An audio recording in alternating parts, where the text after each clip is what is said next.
Miami. No Carson Beck all spring. We knew that. Actually, Mario Cristobal, after their spring game yesterday, said he's cleared to throw starting Monday. So they'll do their player-led workouts, and Carson Beck, it's mid-April right now, so you got the rest of April, May, June, July, August. You got 4 solid months where he goes from being able to throw again to starting, presumably, week 1. Who do they play? Notre Dame, week 1. So it's kind of hard. I understand that. Some of you went to the spring game. You've watched the practice footage. Like you're watching Luke Nickel and you're watching Emory Williams, and you're thinking to yourself, well, neither of those are equipped to help us win this year. I question whether Emory Williams is going to be around there long term. I just don't know if his ceiling is high enough to be the starting quarterback at Miami. Great kid, man. I love Emory Williams, but Carson Beck was brought in to be that guy. If no further limitations arise, will be the guy that starts for him week 1. But offense wasn't a problem for them last year, obviously. Defense was historically bad. So then they go and they get Heatherman from Minnesota as the coordinator.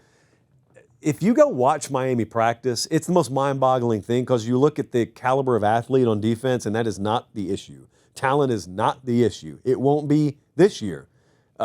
Piss poor communication, lack of being a soundment sign, lack of just basic fundamentals, playing to a standard, playing consistently, the stuff that people think is coach speak but is really not, it crippled them last year. I wonder how far you can come on that front in the span of one spring. So no one's going to trash them right now. Mario said all the right things with them coming out of spring ball, but also said we got a ways to go, which every coach says. I wonder, how far can they progress defensively over the span of one spring, summer, fall camp period? I don't know that we got the answer to that. I don't know that they have the answer to that yet. The depth and size of them now compared to them when Cristobal and his staff first got there, so noticeable. Don't care if you're a hater or a fan of Miami.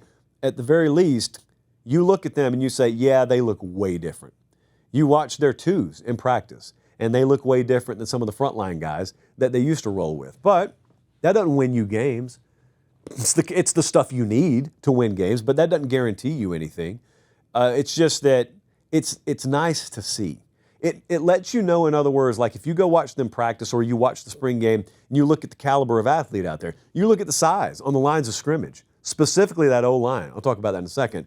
You realize if we lose this fall, it won't be because we don't have athletes. That's the most helpless feeling. You felt it if you're Miami in the past of, wow, we're getting beat and we don't stack up with them physically. We're not fast enough to beat this team. We're not big enough to push that team back. Well, you may lose 4 games this year for all I know, but it won't be because you got out-athleted. It'll be because you got out-executed, out-coached, out-schemed, whatever, or maybe you'll go 12-0, and none of those things happen. I was down there last fall, it was during the season, and they got some big offensive linemen. And hey, quick timeout, check and see if you're subscribed to the channel. If you're not, make sure you do. It's free. It doesn't obligate you or sign you up for anything. It just helps us keep the channel free. All right, back to the show. I'm looking at a guy, number 70, I believe, wasn't a starter last year. And I go ask one of those coaches, I say, who is that? And they say, well, that's Markel Bell. We got him from community college in Mississippi. Now, anyone who knows the JUCO ranks or the community college ranks in Mississippi, you know they're just aliens all over the place. No one knows their name. Academically, maybe they didn't have their act together coming out of high school. They had to go that route. But here's the thing about being 6'9", 350. If you can get that stuff in order, you can go play pretty much anywhere. So Markel Bell's running with their twos last year. 6'9", 350. I'm not trying to hype him up because I am not qualified to break down the finer points of offensive line play. I'm just telling you, when you see a body like that, very athletic, really athletic. He does not look, the thing about 350 is when you're 6'9" carrying it, you don't look all that fat. And so I'm watching him last year, and the feedback is, now he's next year, 2025, that's one to watch. So I'm watching him, and you won't have problem finding him when you watch him on tape. How active are they going to be in the spring portal, by the way?